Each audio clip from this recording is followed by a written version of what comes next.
देखिए, इतिहास ना अक्सर शहंशाहों और राजकुमारों को ही याद रखता है, पर भारत के दिल में दक्कन की मिट्टी में एक ऐसा नाम भी दफन है जिसने एक नहीं, दो नहीं, बल्कि तीन तीन मुगल बादशाहों की नाक में दम कर दिया था।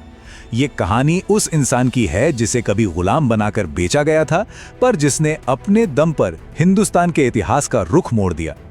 जी हाँ, ये कहानी किसी सल्तनत के वारिस की नहीं, बल्कि उस गुलाम की है जो खुद तो कभी तख्त पर नहीं बैठा, लेकिन ये तय करता रहा कि तख्त पर कौन बैठेगा। उसका नाम था मलिक अंबर।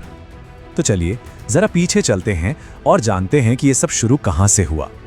कहानी की शुरुआत होती है इथियोपिया से, चापू नाम के एक लड़के के साथ, जिसकी दुनिया हमेशा हमेशा के लिए बदलने वाली थी। जरा सोचकर देखिए, एक बच्चा जिसे अपनी जमीन अपने लोगों से छीन लिया गया, उसे किसी सामान की तरह जहाज़ों में लादा गया और पहले बगदाद फिर हिंदुस्तान के बाजारों में बेच दिया गया। ये वो दौर था, लेकिन यहाँ उसकी किस्मत ने एक अजीब मोड़ लिया।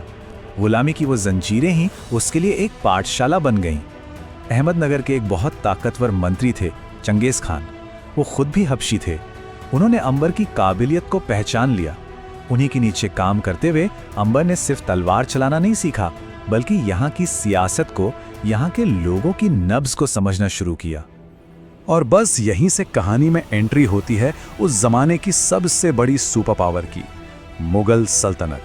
बादशाह अकबर पूरे उत्तर भारत पर कब्जा कर चुके थे और अब उनकी नजरें दक्कन यानी दक्कन पर थीं। अब देखिए, अकबर की लाखों की फौज के सामने अंबर के पास तो मुट्ठी भर सैनिक थे। वो जानता था कि आमने सामने की लड़ाई का मतलब है मौत। तो उसने दिमाग से काम लिया। उसने एक ऐसी लड़ाई की तकनीक इजाद की जिसने मुगलों को सालों तक उलझाए रखा। नाम था बरगीगिरी। यह दोनों की सोच में जमीन आसमान का फर्क साफ दिखता है। एक तरफ मुगल थे जो अपनी भारी भरकम सेना और हाथियों के दम पर लड़ते थे, और दूसरी तरफ थी अंबर की छोटी बिजली की तरह तेज टुकड़ियां। इनका काम जीतना नहीं था, इनका काम था दुश्मन को थकाना, उसे परेशान करना और फिर गायब हो जाना। अंबर ने दक्कन के ऊबड़ खाबड़ पहाड़ों को अपना सबसे बड़ा हथियार बनाया। उसने लड़ाकू मराठों को अपनी सेना की रीढ़ की हड्डी बनाया।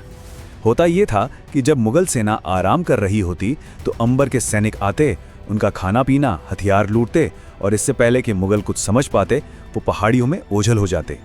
मतलब मुगल एक ऐसी परछाई से लड़ रहे थे जो उन्हें दिखती ही नहीं थी। और हाँ, इसी रणनीति की नींव पर आगे चलकर छत्रपति शिवाजी महाराज ने एक बहुत बड़ा साम्राज्य खड़ा किया था। अकबर के बाद जब जहांगीर बादशाह बना तो ये लड़ाई एक पर्सनल दुश्मनी में बदल गई। जहांगीर के लिए मलिक अंबर सिर्फ एक दुश्मन नहीं, बल्कि एक जुनून, एक ऑब्सेशन बन गया था। जहांगीर ने अपनी डायरी तुजुक जहांगीरी में अंबर के लिए मनहूस, विद्रोही जैसे ना जाने कितने बुरे शब्द इस्तेमाल किए।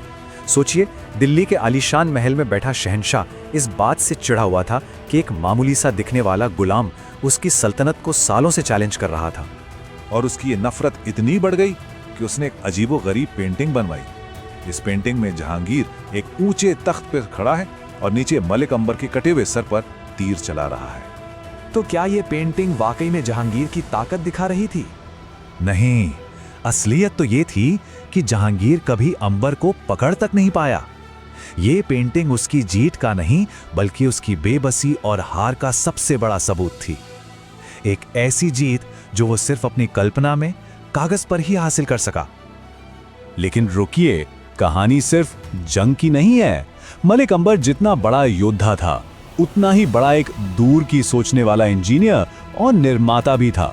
जब तलवार हाथ से रखता तो निर्माण के औजार उठा लेता था। जब भी जंग की धूल थोड़ी थमती, अंबर एक नए काम में लग जाता। उसने एक पूरा का पूरा शहर बसाया, नाम रखा खिड़की, जिससे आज पूरी दुनिया औरंगाबाद के नाम से जानती है। और उसने सिर्फ शहर नहीं बसाया, दक्कन की सबसे बड़ी मुश्किल थी पानी की कमी। अंबर ने उसका एक ऐसा सल्यूशन निकाला जो आज के इंजीनियरों को भी हैरान कर देता है, नहरे अमरी।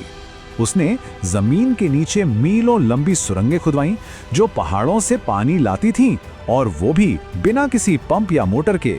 सिर्फ ग्रेविटी की ताकत से पूरे शहर तक पानी पहुंचता था। और सबसे कमाल की बात जानते हैं क्या है? 400 साल से भी ज्यादा समय बीत चुका है और आज भी औरंगाबाद के कई इलाकों में उसी सिस्टम से पानी सप्लाई होता है। अब कहानी अपने आखिरी पड़ाव पर आ पहुंची है। अंबर की उम्र तो ढल रही थी, लेकिन उसका कद और भी बड़ा होता जा रहा था।